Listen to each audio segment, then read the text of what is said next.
how are you feeling? Can you experience that without trying to correct it? Can you just notice that you are a body? And can you do it without assuming that you know how you feel? Can you just pay attention to that? And I can look across the room and see everyone's energetic practice change. Here's your permission to take up space. Yeah. Here is your permission to breathe. Here is your permission to experience your blood, your bones, your guts, your muscles. I mean, that's the thing. Like, we are human people living inside these bodies that we live in hopefully for 80 to 90 years. And it's like, feel that for a minute. Do you remember what it feels like to be comfortable in your own skin? Not just confident, but also pain-free, relaxed, healthy, and carefree. Think about the most robust version of your own childhood body. This is what Lifeyness feels like, a joyful spirit and a vibrant physical state of being. I'm your guide, Professor Sarah, storyteller, teacher, and wellness enthusiast.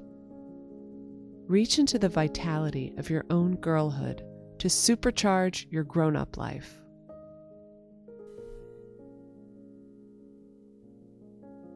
Welcome back to Lifeyness. Thanks for joining me today. We're going to talk about dance and movement, and also we're going to touch on managing mental health with dance and movement. So for someone who works as a professor and a writer, I am surprisingly bad at sitting still for very long periods. Like, of course, I love to write and read and think through complex ideas. And of course, I love watching TV and movies. But I also have to move my body. I'm not hardcore, like I'm not a runner, but I just have to go outside and move around. Like, I've probably been conscious about physical fitness like in the past, and that's why I do what I do. But I think truly this arose from a mental health need more than anything, like exercise, movement. It really breathes life into what could otherwise be a very dark and depressive mind. So I'm very grateful that I discovered that. I'm also grateful for the leaders in the space of fitness and movement, like in my life. So even like at my local Y, my body balance teachers, my yoga instructors, Pilates instructors.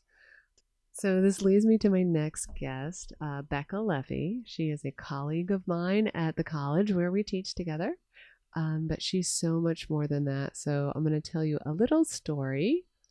Once upon a semester, I took a class with her, right? So one of the wonderful benefits of working at the institution where I teach is that I get to take free classes if and when I can find the time. So one semester, I signed up for a class in the dance department where Becca teaches and basically runs the department. And keep in mind, I secretly love to dance, but it's very much a secret. So not so great at it. But instead of actually taking a dance class, I thought it would be much safer to take a Pilates class, which I'm familiar with. So anyway, I signed up for this class. And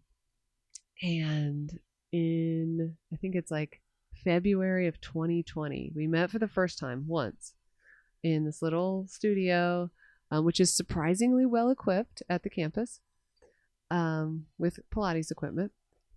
And of course, we all know what happens next. Classes go online. All of us, teachers and students, we're all left to maybe not our own devices, but totally different devices. You know, Becca is coaching us in how to learn online, but she, like me, is just learning to teach online. So with something like Pilates and dance, it was very challenging for her as a professor, because that's just such a physical thing, and it's almost impossible to communicate if you're not in the room with other bodies. So, but we proceeded, we got through, and then fast forward 2 years later, and I finally gained the nerve to take an actual dance class at Jacksonville Dance Theatre. So This is an organization that Becca co-founded in our community. And that class is so much fun. I take it now and then still. But it reminds me, it's basically open to beginners or intermediate. But when I'm in the class, it reminds me of that feeling when you're a little girl, right? And you're playing with other kids. And there's always like that one little girl who's better at dance than the rest of us. Or maybe is bossier than the rest of us. And she's the choreographer, right? Like, so when I'm in this, in the room with these other women, and I think there's been men in that class as well, but it kind of gives you that feeling that you're in the backyard, like someone's got their little pink boombox out blaring some pop song, and we're all like pretending to be like ballerinas. But anyway, in this class, I was just kind of swept away with this magical feeling. My immediate thought was that every grown-up who wants to get in touch with their inner child ballerina needs to do this. It seriously felt like 60 minutes of this class could cure all blues or nerves for the rest of the day. So, of course, I asked Becca to come on the show. But as I dug a little into her story, I realized that she has had her own struggles with mental health, specifically anxiety. In fact, in 2019, she began speaking publicly about it in a way through a short film collaboration titled Disorder, which I'll put a link to in the show notes. But she was able to talk about some of her struggles and illustrate them through her own choreography. So here is Rebecca Levy. She is a choreographer, performer, and educator based in Jacksonville, Florida. She's the artistic director and co-founder of Jacksonville Dance Theatre, which was co-founded in 2012, and they work to change the art culture of the city, which I think is super cool. And she's had tons and tons of contributions to this community and to the arts community, which is amazing. And I will put her bio in the show notes. So I hope you enjoy this interview with Becca and me, where we talk about dance and movement and just kind of awareness of mental health, specifically anxiety. This is going to be part one of 2 parts. I think anxiety has had such an impact on modern day life, especially in the last 3 years. You almost can't talk enough about it or get enough support and help and awareness. We begin here talking a little bit about being empathic and feeling all the range of feelings and kind of sometimes having too much feeling. I hope you enjoy. Someone told me once that I am very empathic. I don't know if any of that is like, because I feel like everyone I know is empathic. And like, I'm an empath. I don't know if that's actually true, but like I just feel so much that I have like which is why I've had to work really hard on personal boundaries, because it's like I feel and sense everything. So when I was a kid, it was just like a barrage of sensation constantly. So, well, that's interesting because it seems like people who are worriers or are diagnosed with anxiety, a lot of that is imagination. Like you're imagining the future. Yeah. Very clearly. Like, right. Very painfully. Right. I have like considered every disaster. Right. Yeah. All of the scenarios. Yeah. I didn't. Like, I feel lucky that, and I think that's why when I watched your video, I feel like I was looking into another world that I've never experienced, and I'm kind of glad, but I know a lot of people who have experienced that, and that's like, I have a different set of problems, but that video really clearly showed me what that world is like for you. But I think that's got to be really closely linked to your childhood imagination and just your imagination in general. That's a nice thought. I mean, I don't think I've ever connected that. That's a nice thought. I mean, and it's interesting too to hear about you, and then like the way in which you communicate through your writing, that you had a really different sensation, like a really different engagement in your, imaginary world. It's cool. I'm thankful to know that, actually, because I think I even said that in that video. I can talk more about that too if you want to, like the process of making that, because it was interesting. I also made it, like I recorded that in 2019, pre-pandemic, so it was 4 years ago. So the person who I am now I feel like is different a little bit. Not to say that I don't experience those things or it's not a part of my history, but when I listen to it now, I'm like, whoa. Oh, that's so good to know. Okay, so let me just backtrack a second. So I watched your video, which is called Disorder, right? And there were a couple parts to it. Yeah, there are 2 films, but the project was actually a proscenium. Like I created it for the stage. Okay. So it exists in a piece of live choreography, but a little bit out of necessity, it shifted to a film during the pandemic. And it just so happened that when we were in the pandemic and when I was working on this, I had a grant to work on it. Everything closed down, including the Florida Theater, which was dark. And so they let me film in there when it was dark.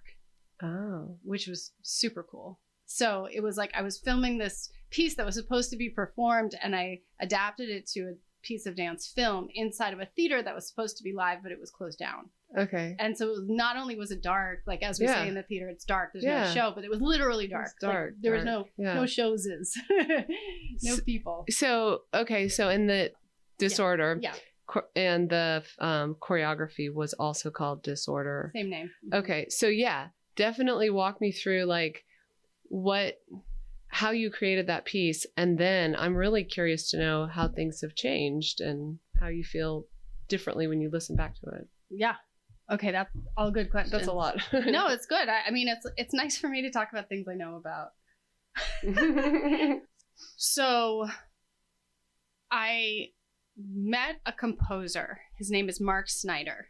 And at the time he was professor of music at Jacksonville University. And we met kind of like through mutual art friends.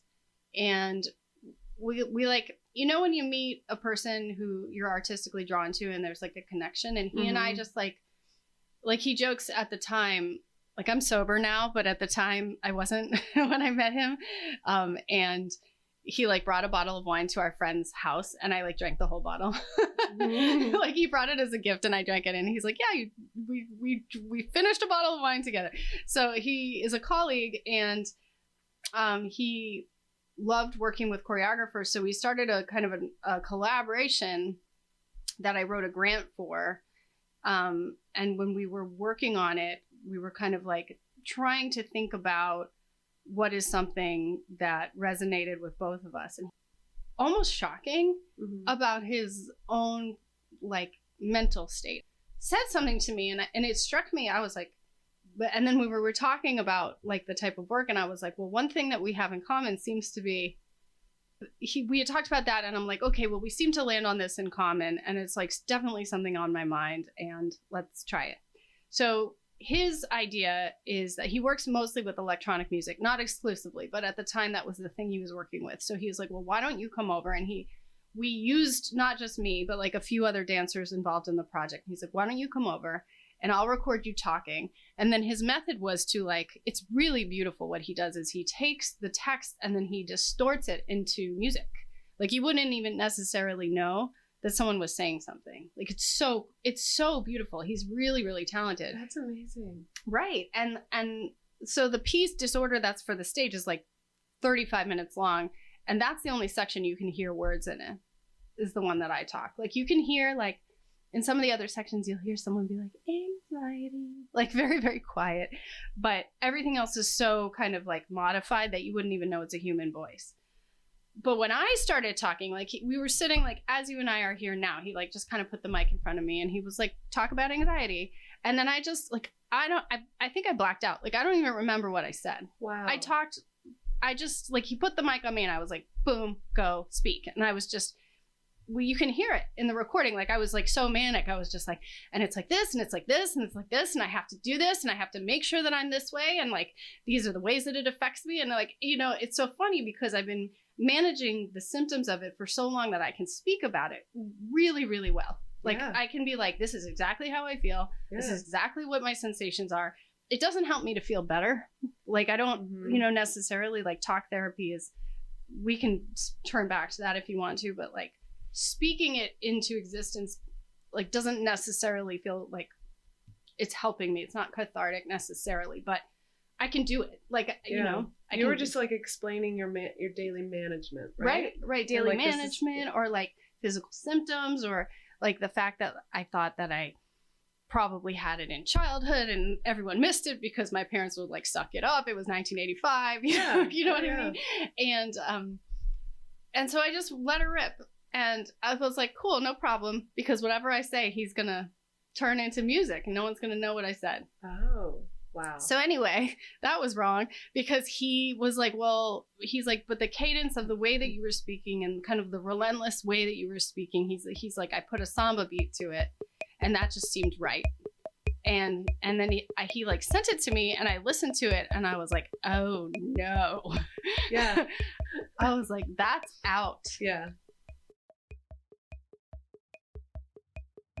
I think that the most interesting, or God, anxiety is not interesting. Actually, it's like incredibly boring, which I think is like its worst quality is that it's just like kind of the same thing over and over and over again. And it doesn't ever like figure out ways to become like lighter or more interesting. It's like one of those human emotions or responses that it doesn't feel fun investigating. It's not even like sorrow where you could like extract some sense of like deepness from. It's just awful.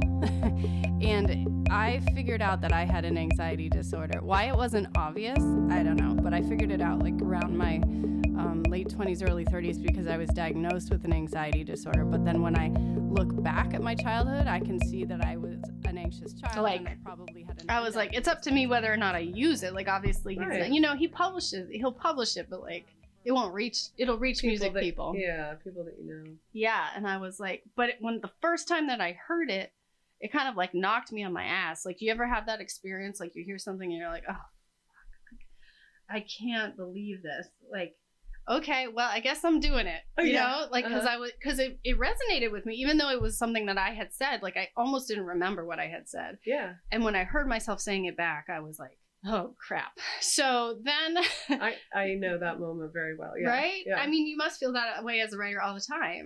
And you're like, why did I do that? Why am I doing that? It's almost like you have to. Like, things get so bad that you either hold it in and die or you go the other way. Yeah. I had somebody tell me once that you either, I don't remember how they said it, but it was like, when you go through hard things, they were like, you have to go through hard things because otherwise you have to go through other hard things that are harder later.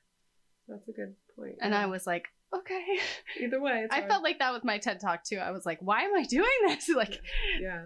And mine wasn't even as vulnerable as yours, so I understand that completely. So that was kind of like how the like score came about. So do you think that's the first time you spoke publicly about anxiety? Or not publicly, but just kind of to a community? Yeah.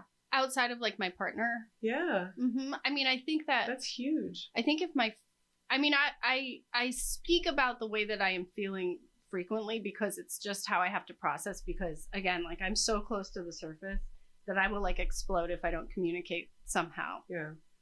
So whether it be verbally or through movement or whatever. So I think the people close to me knew, but I certainly never said it like that. Mm-hmm. And no one had ever just isolated my voice with a samba beat behind it. Right. It's like this, like, I can hardly listen to it. I felt a little stressed, but I felt like I understood what was going on in your mind and it really gives a good illustration of what it feels like to have that kind of anxiety. And it really resonated with what other people I've heard have the same thing. But I wonder if you could just real quick in like, I don't know, like 20 seconds, just summarize what you expressed and then like what it does feel like to have anxiety. Yeah. And I was trying to, I'll try in 20 seconds because my experience now has shifted a little bit. But back then when I was talking about it, I was trying to explain how it was like not just a feeling of sad or scared. Like, I actually said this, it's like a terror that you're going to die. Mm-hmm. And that the way that was manifesting for me was both emotional, mental, and physical. Yeah. Like with cramping in my body, and that I didn't understand why.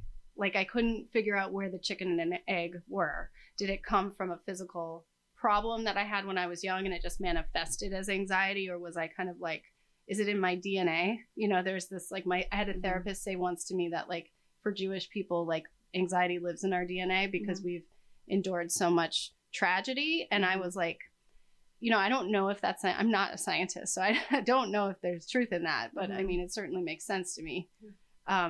So I was like, was this passed on from my ancestors, or was I just misunderstood as a child, or am I just, was there some dark trauma that you don't know about? Right. Yeah. Right. Like, because I was like, this is crazy. You know, it's like I am so smart and in tune with myself and understand intelligently what is happening, but I am still experiencing it. And I felt like that was so problematic. Yeah. Because I felt like I was just kind of like fighting a demon every day just to do, I'm sure you've come across this with people you know in your own life, like just to live a normal life. Yeah. It was like, wake up, stand in front of students, teach. Right. Stand on stage, present, like, you know. So when I made that, I think I was just tired of it. So how have things changed? Like, you mentioned that you're sober now. Yeah. And that's a piece of it, I'm sure. What else? That was a big piece of it. I didn't become sober intentionally. It's going to sound so funny. It's kind of like a longer story, but it was a great side effect. During the pandemic, my anxiety, like, it's funny how it all came to a head because I was working on that film and everything, but I was just like, being isolated is super hard for everyone. I know you were talking about being an introvert and that you kind of like enjoy, like, I remember you saying that about like you and your ex-partner would just be like, yeah, let's just stay home. I am not a person that lives that way. Like, I like to have downtime, but I need to be around people, and the art that I make requires bodies. And so I couldn't make art, and I was losing it. And then we were like at the college forced to go online. And I think you were in one of my classes at the time. Like, I was teaching online. Yeah. Teaching online was Pilates, right. And teaching online was like my nightmare come true. It was like everything that I think is important was stripped away. It was, yeah. You know, and I think that I have a lot to give energetically when I'm in the room with people. I feel like you know, I'm sure it's not true. I'm sure I have qualities that people appreciate online, but all to say, when we went online, I personally just felt like I had lost all of ability to communicate. I was like, I turned a corner in my anxiety that was like very bad. And it was even like, I was trying to communicate it to Miko, my husband, like, because I think I'm so stoic looking that like people just think I'm okay, you know, and I was just trying to be like, I'm not okay right now. Like, I don't know how else to explain this, but I'm not okay. And he did a really good job, but it was actually my best friend, Katie, who she's in one of these posters. That one. She's in the dance fitness class sometimes, right? Yeah, she used to come. Yeah, she and I run Jacksonville Dance Theatre together, and I've known her since 1999 or something. We went to undergrad together, and so I know her really well. Like, I would say we're even kind of like one step beyond friends. We're like family. Yeah. And she was like, "You need help," and she's like, and so it was like kind of like. I don't need to get emotional. It was like such a big gift, actually, because like her father's a psychotherapist, and she was like. It's so sweet. Like, a friend did this for me. Like, not even a family. You know, she is family, but like, she like wrote her father and she CC'd me. It was like so funny. On our JDT email, she like CC'd me and she was like, Becca needs a therapist. Please find her a woman who is in her 50s or 60s.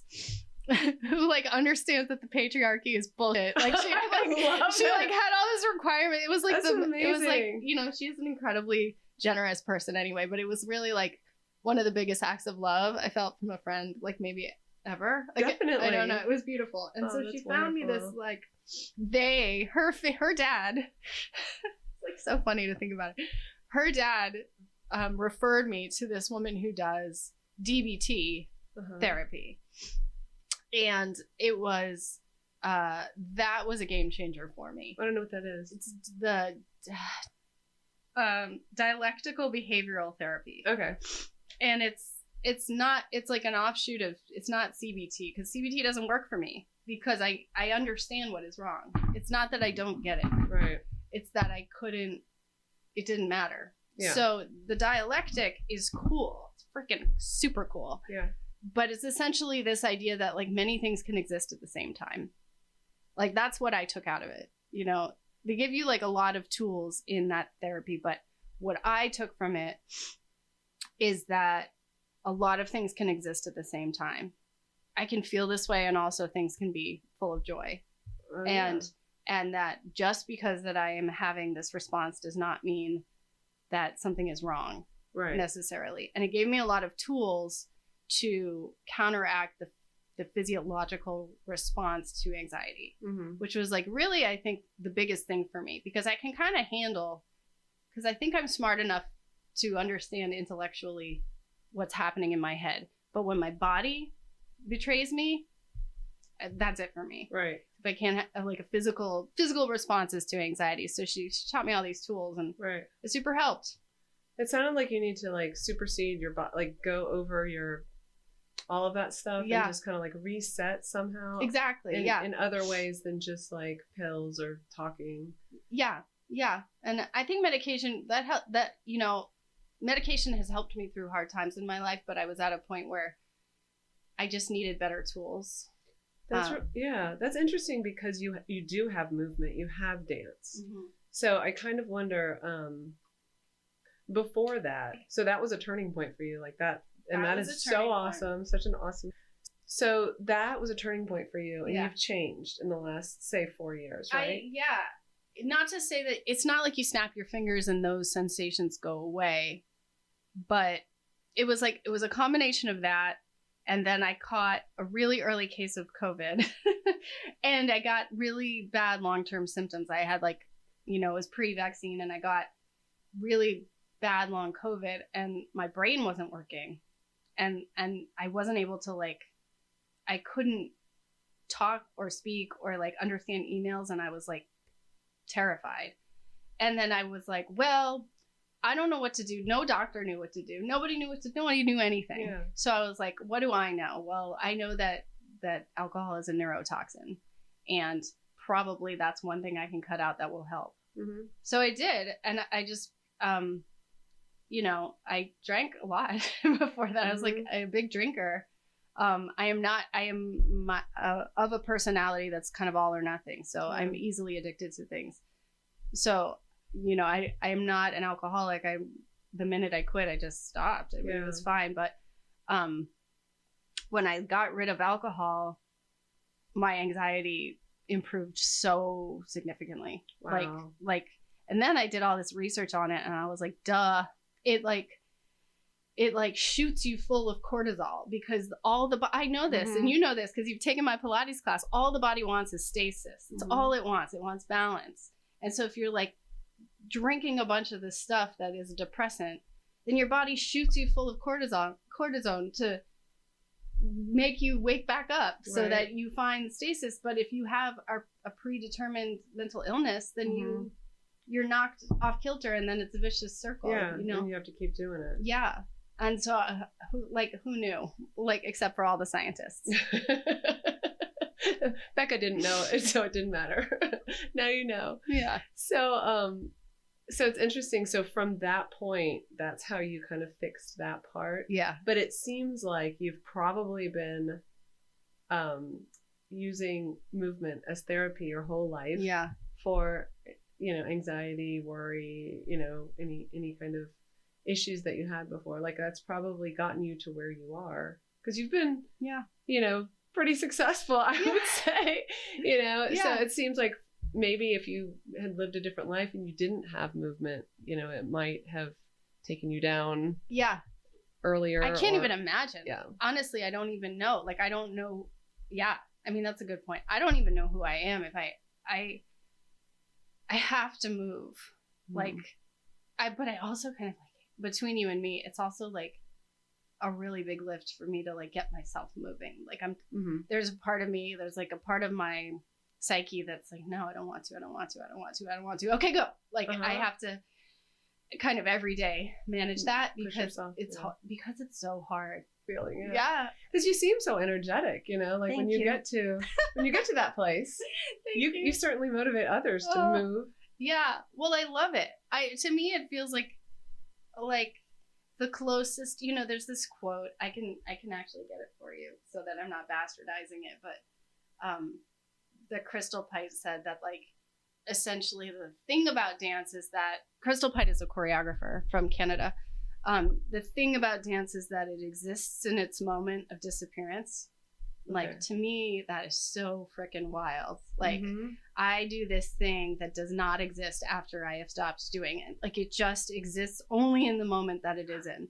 And, like, you can record a dance or you can repeat a dance, but it's never the same because you're never the same body every day. You have different salinity. You have, like, different, you know, your cells are constantly changing. It's a literal, like, poof, it's gone. In the moments of its appearance, it disappears. And I've always kind of, like, thought that is just so correct, because to me that's the human experience. Like, that is really it, and so it teaches me a lot. So now at the point that I'm, you know, that's, she was talking about dance, but I think about it in, like, any physical practice that I'm in. That's the experience that I have. It's like the experience of, like, living in the moment. That sounds so corny. That is meditation right there. Right. And yeah. So to me, at this juncture, movement is movement. Like, whether I'm lifting a weight or doing Pilates or walking the dogs or dancing, to me, I am able to channel that into my practice. But it took me a while to get there. Since we're talking about movement and meditation and, you know, how it's just like kind of being in the present moment, it really it's so crazy because I just interviewed somebody about improv and she makes a living doing improv. Cool. Like theater improv? Theater improv. Cool. But she takes it to the corporate world. Cool. And basically she's kind of distilled it to this thing. It's like, I can't meditate. I don't know how to meditate, but improv is my meditation. Yeah. When I'm in a scene with somebody, it's right there. Yeah. But it was exactly what you're saying about dance. Like, that's where the art is. And then after the scene is gone, it's gone. And so you have to be in the moment. So isn't that wild? Yeah, it's so crazy. It's but cool. I think since, you know, they talk so much these days about meditation being this medication, right, for anxiety or for depression. I wonder what you know about maybe the science behind embodiment, like, meaning bringing yourself back into your body, like grounding yourself in your body. And it doesn't have to be scientific, but maybe the health behind that, because that's something you do with yourself all the time so that you're not, like, caught up in your head. Spin out of control. Right. But you're also teaching your students to get in their bodies and feel their bodies. Yeah. That's an interesting question. Yes, definitely not a scientist. So, I have a lot of experience in physical practice of dance and movement, but I'm definitely not a scientist. So this will be like anecdata. I love it. Isn't that what Huberman calls it? Anecdata. I have a regular meditation practice. I meditate every morning, but I only do it weekdays because I think everything in moderation. For me, for a person who has an addictive personality, that's really important. So even meditation in moderation for me, I have to be careful about that. But we're kind of programmed, because we live in this very late stage capitalist society, to be very external. Like, we are tending to other things a lot. I'm going to try to make sense of this. So we'll see if I get there. But I am guilty of this, as I'm sure you are too, because you have people that you care about and jobs that you do and stuff. And so a lot of time during the day is spent attending to other things, other tasks, other people. And so what I found, I'll talk about my students first, because it's easier to talk about them than me in this regard. But what I notice is that they come in and they're kind of like staring at me for answers. I'm like, I don't have those answers. They have those answers, right? Like, you are the expert of your own experience, not me. All I have is a set of skills to talk to you about. It's your choice whether or not you use them, right? I can't force anyone to do anything. Nobody at FSCJ is required to take Pilates or yoga. Nobody. But they do. and they come to class. So they've made a choice to be there and spend the time with me. So the thing that I try to talk about, I did it this morning, so we'll see if I can repeat it, is like, what if you just allow yourself to be the most important thing and pay attention to that and notice how you're feeling. Mm-hmm. and like stop kind of worrying. Like, I know that we're engaged, we and my students are engaged in a relationship where they are students and I have to grade them. Unfortunately, you know how I feel. Yes, you know how I feel about that. But that's the relationship we're in. It's my job. I have to. Right. But if we can put that aside, and I can say, what is it that you are experiencing? How are you feeling? Can you experience that without trying to correct it? Can you just notice that you are a body? And can you do it without assuming that you know how you feel? Can you just pay attention to that? And I can look across the room and see everyone's energetic practice change. And like, usually it's just people laying there. Like, usually it's just like on their backs. We do like a check-in at the beginning of my classes where we either meditate in Pilates or I mean, in yoga or in Pilates, we're like laying, you remember, you like lay on your back, close your eyes and breathe. And I can literally see the way in which people's physical bodies change. Mm-hmm. Like, and I don't even know how to describe it. Like, I'm not even sure it would make sense to describe it, but I can see it. Mm-hmm. And so I think that maybe what it is that like people just need the invitation to care about themselves again, or they need the time to, or like they need a grade for it. No, I think creating a space. Yeah. You're creating that space for them. I need that. Like, I know the importance of doing it and checking in with myself, but to hear an external voice say, feel your elbows and feel into your toes, it just is helpful, you know? So yeah, that makes sense. Yeah. I need that too. I mean, like, so you see them change from like being in their heads and thinking about their grades to being in their bodies and thinking about caring for themselves. Yeah. Here's your permission to take up space. Yeah. Here is your permission to breathe.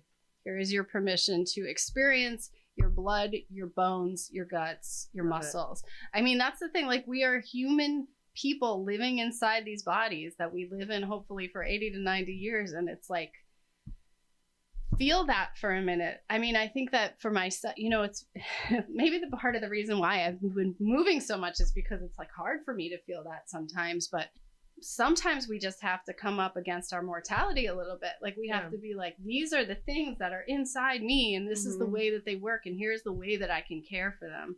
And what does it mean to bring them into balance? What does balance even mean? Yeah. An invitation to work on it or something. Yeah. I don't know. They seem to do pretty well. I think you're doing so much for them. For anybody that you know, comes into your space is going to definitely, you always create this very calm environment. Like, I know that I've appreciated it so much. Sarah.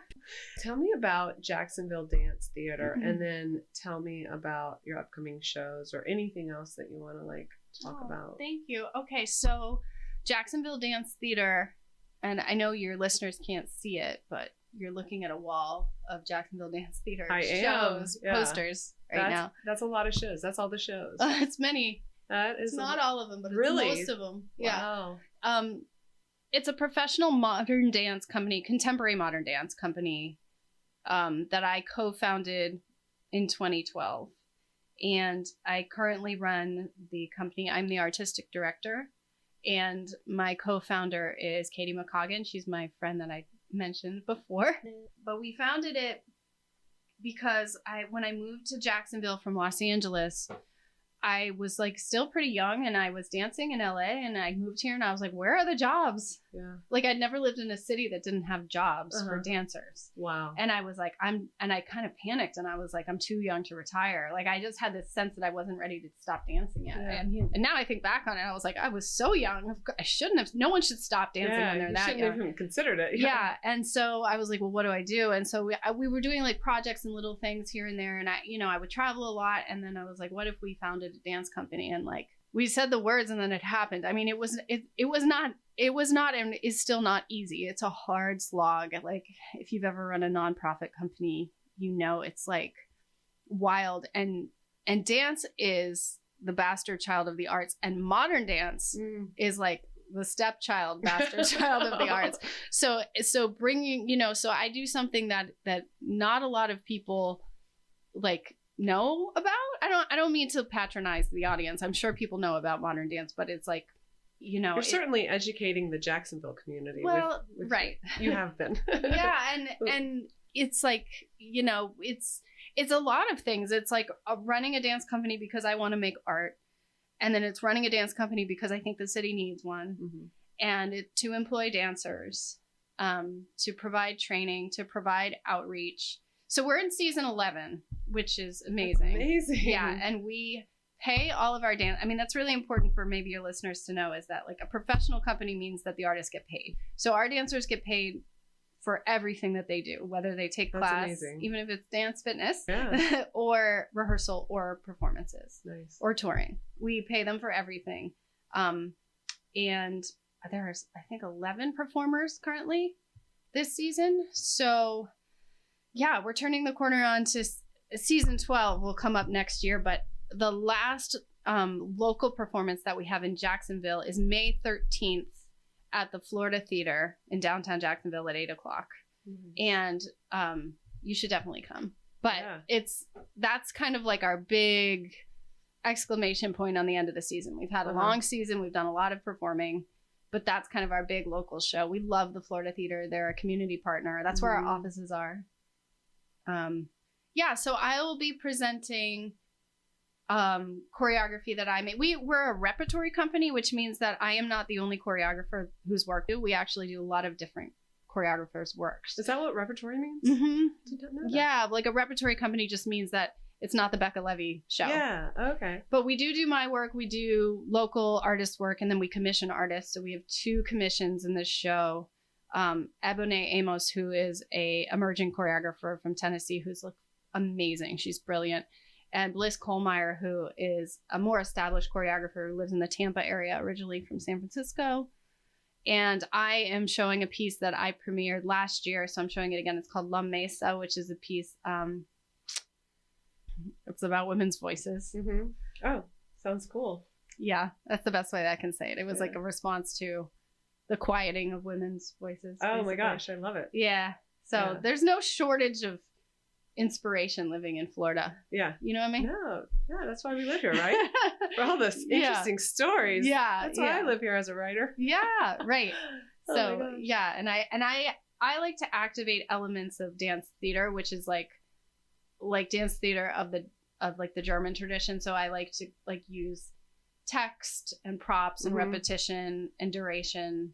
To more story. Yeah. So it's dance, but there's, in my piece, there's a poem, like one of the dancers recites a poem into horn.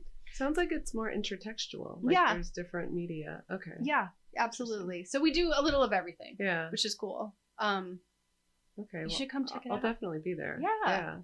Okay. So one last really quick question. Do you have any quick advice for coping with anxiety, whether it's through movement or whatever other practices that you cope? Yeah. Sounds like things have gotten a lot. Yeah, they've improved easier for you. And I am not, again, I'm not an expert. I'm not a therapist. I'm not a scientist. These are just things that I do. So they work for me, but they have worked. And one of the things that I think is I'll just say this because I think it's so important. Part of what was so hopeless about managing a mental illness for me is that it was relentless. I felt like I never had relief, because I remember my father used to say to me, emotions are like waves, they come and they go, and I'm not being able to understand that because for me it would just crash and crash and crash and crash and never go away. So one of the things that I'm able to do now, I was actually talking about it to my yoga class today, is if it feels like there's no space, I try to just crack it open enough to get smoke through it. Even if you can't get daylight in there, I try to just open it enough so that I can blow through it, and then once I have a crack in it, it can start to kind of unfold. And so I do use breathing. I use I'm not a DBT expert, but a lot of the things in there are literally take a shower. There's things like that, physical things to do, take a walk, take a shower. She used to tell me to freeze lemons and suck on them Mm-hmm. if I was like spiraling into, I don't know the science on that, but it helps. Like, or I'll use a cold pack or something like that. Some interruption, maybe. Exactly. Yeah. Just to kind of reset, as you said before. And what I've noticed is just that, and maybe the sobriety too. I have to credit that too, because I mean, there is something divine in sobriety too. So I can't like just ignore that, but there is much, much more room. And when I do have those experiences, which I do, with, they still come up, they even come up daily, like the wave recedes, like my father was right.